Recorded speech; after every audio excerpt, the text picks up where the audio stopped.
Pra si që keni parë dhe ju, ne sot u betuam mbi flamurin kuqësi. Lëvizjave të vendosje në përputhje me programin e vet politik nuk i njeh simbolet e imponuara, të cilat nuk i janë nështruar njëkohësisht edhe verifikimin nga populli.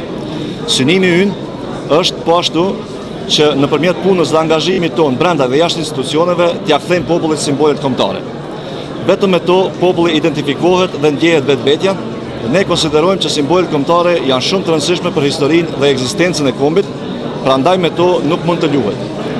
Betimin mbi flamurin tonë kombëtar e kemi obligim të gjithë, nga e gjithë përpjekja deri tashme e kombit shqiptar për liri, si dhe nga të gjitha ata që ranë pas betimit mbi këtë flamur.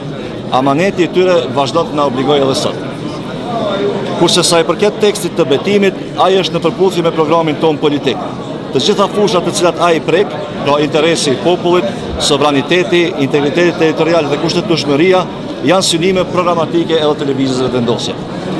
Tash deshta vetëm edhe të qartësoj pse kemi votuar kundër Jakub Krasniqit edhe kundër dy përfaqësuesve të komuniteteve pakic në Kosovë në kryesinë e kuvendit.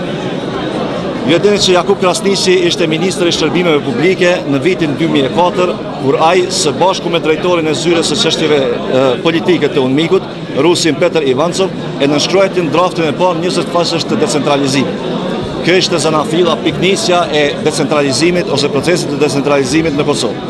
Ky proces pastaj natyrisht evoluoi, siç e dini të gjithë, në atë që sot po e shohim, pra 5 komuna shtesë me shumicë serbe, dyfishimi i territorit të Atanës përmes përfshirjes të gjitha fshatrave me shumicë serbe në territorin e saj, krijimi në letër i komunës Mitrovicës së Veriut, pas pastrimit etnik të kryer atje nga strukturat paralele të Serbisë e tjera. Po ashtu, Jakub Krasniqi e ka pranuar planin e Ahtisarit dhe se kryetar i kuvendit të kaluar të Kosovës i ka kontrabanduar simbolet e Kosovës që e mohojnë tërësisht historinë dhe përkatësinë kombëtare të shumicës së popullit të Kosovës, e ka kontrabanduar kushtetutën e Kosovës, e cila na e ndalon bashkimin me Shqipërinë, ligjet e planit të Ahtisarit, të cilat na ndajnë për së brendshmi dhe na sipërvendosin një pushtet absolut sovran ndërkombëtar përmbi institucionet dhe përmbi popull. Ai e përkrahu protokollin e EULEX-it me Serbinë, nënshkruar gjatë vitit 2009, si dhe Jakub Krasniqi në kuvendin e kaluar më shumë e ka përfaqësuar qeverinë thashe në kuvend, sesa që e ka përfaqësuar kuvendin si opozit ndaj qeverisë. Jakub Krasniqi ishte edhe ushtrues i detyrës së kryetarit të Kosovës, njëkohësisht është edhe kryetar i kuvendit të Kosovës në largim, pikërisht në kohën kur ndodhi ajo vjedhje masive dhe manipulim masiv e industrial, siç quhet në disa, i votave.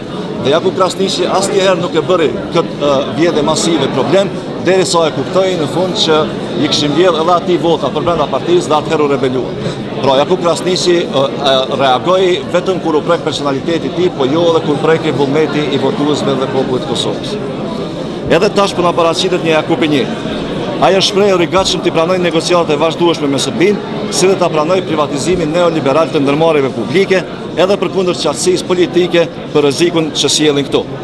Kjo pra e bën Jakubin jo parimor, prandaj ne e votuam kundër. Ne po ashtu votuam kundër dy përfaqësuesve të komuniteteve në kryesinë e kuvendit të Kosovës, jo pse jemi kundër pakicave kombëtare që jetojnë në Kosovë, mirë po për shkak që jemi kundër vendeve të rezervuara dhe këtij asimetrisë dhe padrejtësisë që ndodh në përfaqësim dhe në të drejta politike ndaj qytetarëve të Kosovës.